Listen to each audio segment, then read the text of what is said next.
I don't know if you guys had any sacks today, but it seemed like you really made things uncomfortable for Davis. Did you guys kind of feel that way, like moving him off the spot, make him have to get out of the pocket to throw?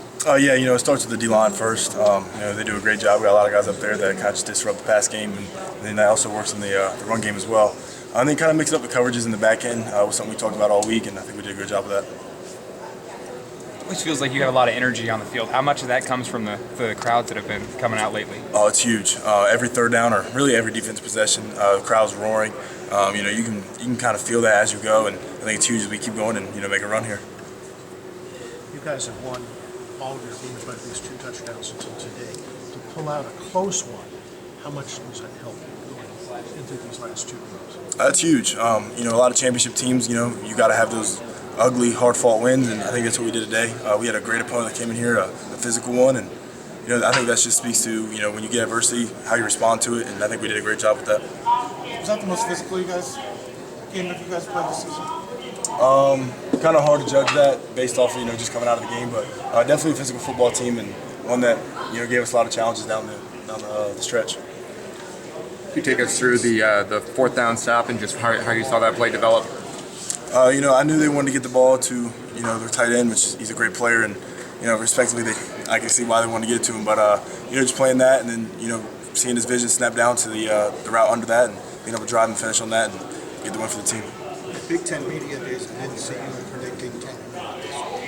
You didn't have to think that way then. I think as Coach Signetti, he would have said it's exactly where he thought he would be at the end of the day.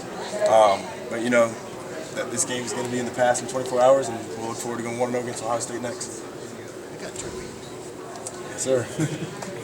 And there was a lot of 3 linebacker sets today compared to the past games. How did you feel playing in that compared to the defense you guys have been playing? I mean, it's awesome. When people in our room can get a chance and opportunity to step up and make plays, it makes our room better as a whole. And I think it's just huge for the team going forward that we can get so multiple and bring in different guys to make plays at different times.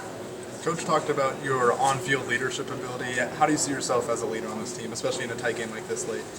First, it's just the position that the coaches put me in, and how the guys kind of gravitate towards me in a way. I want to make sure that I'm kind of upholding the standard here, and making sure the guys know that I'm somebody they can look to if something gets funky on the field and we don't know what to do. Look to me, and I'll get us in the right call.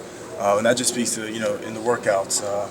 In meetings, just everything, just making sure we're staying locked in 100% at all times. So when it does come down to the 4th quarter, we're able to win these games in these tight situations. How important is that process, being locked in, as the noise gets a little bit louder, you guys start making history and just a lot of more attention from you? A lot of people will, make an argument for Indiana, and where should they be in the rankings? Should they be above this team? We'll leave that to them. It's not something we really care about. What we care about at the end of the day is making sure we're walking off this field with fans happy, and Coach Signetti making sure that we know we're going 1-0 each week. So that's the biggest thing, is just making sure we're blocking it out and keeping everything in this building the most important thing.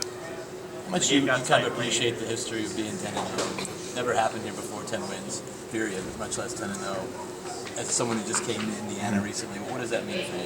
I mean, it's great for a program that, especially this year, you've seen them kind of rise up. I'm talking about the fans right here. Just the way that they've kind of gravitated towards this team, and everybody's so excited around this town, and it's like we finally have a football team. So I mean, it's really cool. But for the team, it's just taking care of each week one at a time and making sure we're keeping the 0 on the other end. So. This game got tight in the second half. You guys keeping stop after stop. What are you saying to your teammates in those moments? How do you guys keep your cool? Just let the defense know it's going to come down to us. The offense played a great game. They have a great defense on the other side of the ball, so just giving them fits, and when you put the game in our hands, I want to make sure the defense is taking care of business, and we're able to kind of play complementary football with the offense, and I think that's what we did today, and we did a great job at it. How did you manage to take care of business today? What went into that? I would just say that the level of confidence and how together this team plays. Everybody kind of depends on one another, and it's just been great to see is like how much we gelled so far, and just make sure we keep going. 2 more. What does it mean to you to be the guy that the defense turns to in these tight spots in the second half like tonight? It means a lot to me. That's something that I hold very dear to me, and making sure that when they call on me and have that opportunity, I'm making them proud and making sure that they can depend on me going forward. Was there any game like this last year that you guys won with the defense coming in the last few minutes that you could call on that you had experience with? I was talking about James Madison. Yeah. I would say a lot of games came down to this. It's something that Coach Sig has a lot of trust in his defense, and Coach Haynes does a great job putting us in position to put games away. And I would just say a lot of games ended like this last year.